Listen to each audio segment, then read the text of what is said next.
Myanmar और Thailand में हाल ही में आए 7.7 तीव्रता के शक्तिशाली भूकंप ने जो भारी तबाही मचाई है उसे दुनिया भुला नहीं सकती।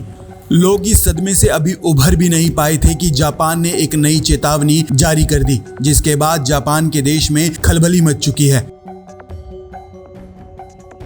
आपको बता दें कि देश की सरकारी एजेंसी की रिपोर्ट के अनुसार जापान में आने वाले समय में महाभूकंप आने की आशंका है, जो देश में भारी तबाही मचाएगा। इस महाभूकंप के आने के बाद एक ही झटके में लाखों लोग अपनी जिंदगी गंवा देंगे।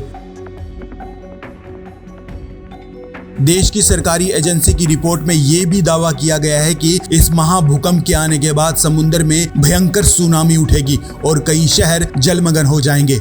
इस रिपोर्ट को लेकर न्यूज एजेंसी AFP का कहना है कि जापान सरकार ने चेतावनी भी जारी कर दी है। इस चेतावनी में कहा गया है कि अगर 9 तीव्रता का भूकंप आता है तो 13 लाख लोग बेघर हो जाएंगे और सुनामी और इमारतों के ढहने से लगभग 3 लाख लोग अपनी जान गंवा बैठेंगे। अगर ऐसा हुआ तो जापान की अर्थव्यवस्था को 171 लाख करोड़ रुपए का आर्थिक नुकसान उठाना पड़ सकता है।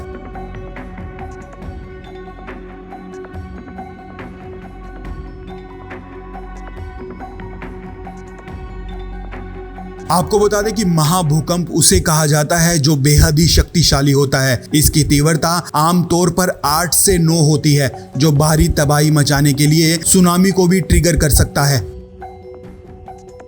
बता दें कि पिछले 1400 वर्षों में नानकाई गर्त में प्रत्येक 100 से 200 साल में इस तरह का महाभूकंप आता है। इसमें सबसे हालिया भूकंप 1946 में आया था। हालांकि भूकंपों की भविष्यवाणी करना अभी भी बहुत कठिन है, लेकिन फिर भी एक सरकारी पैनल ने अगले 30 वर्षों में महाभूकंप के आने की चेतावनी जारी की है।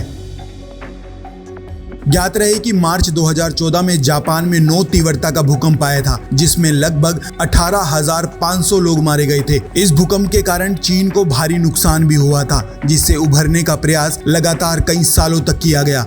ऐसे में एक बार फिर महाभूकंप की जापान में चेतावनी आने के बाद सरकार अलर्ट हो चुकी है। हालांकि वैज्ञानिकों ने इस महाभूकंप को लेकर सिर्फ एक दावा किया है, लेकिन जापान की सरकार वैज्ञानिकों के इस दावे को हल्के में नहीं लेना चाहती। वो पूरी तरह से पहले ही अलर्ट हो चुकी है।